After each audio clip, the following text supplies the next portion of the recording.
going to make is our snowman pizza. Start by preheating the oven to 400 degrees so that we can pre-bake the crust before we add on all of the delicious toppings. Then I'm just going to take some non-stick cooking spray and spray it all over the cookie sheet so that our pizza doesn't stick. Then I'm taking this Pillsbury canned pizza crust to make the body of my snowman. You can use any kind of pizza crust you'd like for this recipe or even make it homemade. I just chose this one because it was quick and easy. And once your pizza crust is ready to go, just lay it out as flat as possible on the baking sheet.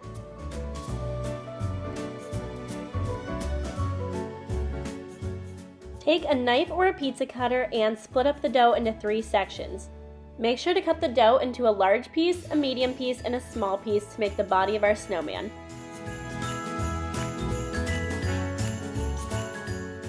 Once all the pieces are cut, we can start rolling each section into a ball. Once your ball is formed, then you can start flattening it back onto the cookie sheet. This will definitely take some time, but if you have a rolling pin, it'll make it a lot easier.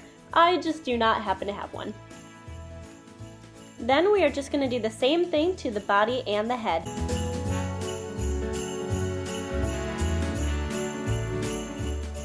Once all of your dough balls are flattened out, layer them on top of each other like so to make the body of the snowman. Now that is one good-looking snowman. Now it's time to pre-bake the crust in that preheated oven. I set the timer for 8 minutes, but it actually only ended up taking 6.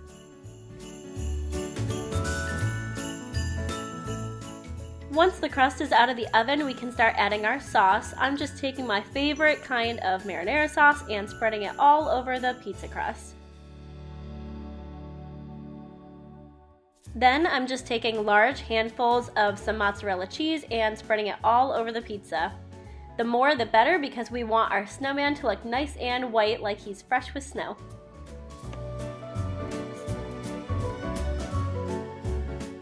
Now is time for the toppings.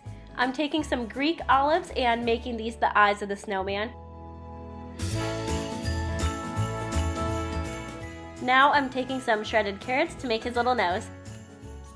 For his big jolly smile, I decided to slice up some pepperoni.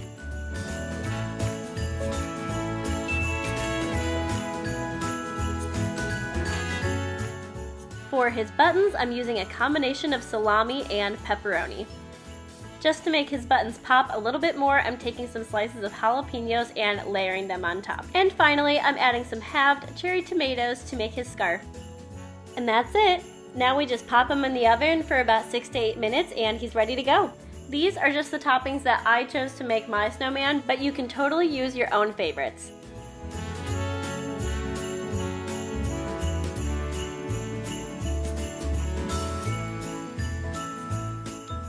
To make the reindeer French toast, you're first going to need pretzel sticks, strawberries, Nutella, some sliced bread, 2 eggs, cinnamon and vanilla, and some milk. To make our French toast batter, I'm starting by breaking 2 eggs in a bowl.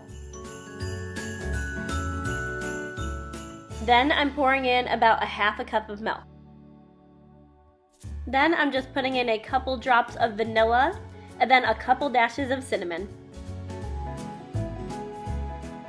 Then just take a whisk and break up the eggs and then whisk everything together. I'm pouring the mixture onto a flat plate to make it easier to dunk the bread so that you don't rip it and you get all of the edges. Then you can take your sliced bread and make sure to cover each side completely in the French toast mixture.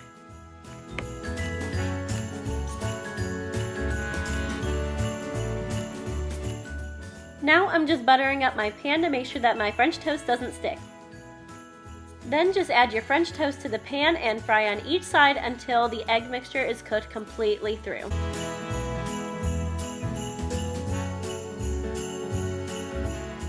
While the French toast is cooking, I'm just taking a strawberry and slicing it vertically.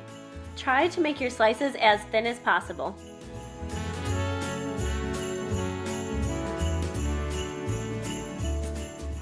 Once the French toast is done, it's time to add the Nutella, and you can add as much as you want. Now we get to actually turn our French toast into little reindeer. So I'm taking the sliced strawberries, and this is going to be the nose of our reindeer. Then I'm just taking some semi-sweet chocolate chips, and these are going to be our eyes. Lastly, I'm taking the pretzel sticks to make the antlers. You could also use normal shaped pretzels if you want your antlers to look kind of curly.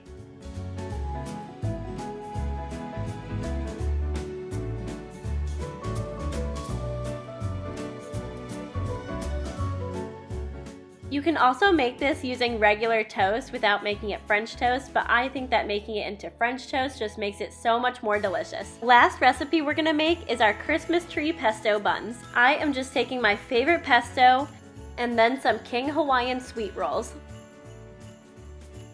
Start by taking your rolls and putting them onto a cookie sheet. Make sure to break apart all of the rolls separately so that we can assemble our Christmas tree.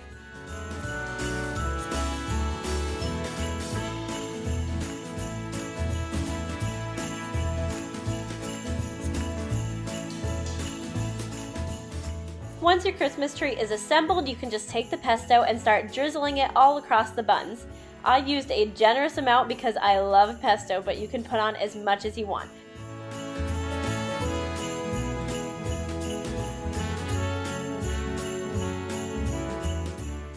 Lastly, I've just added on some cherry tomatoes to make our Christmas tree a little bit more festive.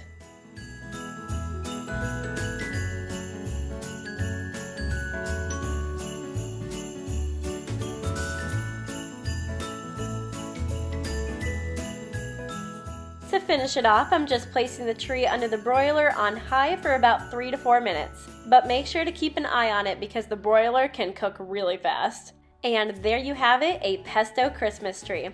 That's all the snacks I have for you this holiday season. Make sure to share all of these goodies with your friends because they sure do make a lot of leftovers. Make sure to give this video a thumbs up and click subscribe.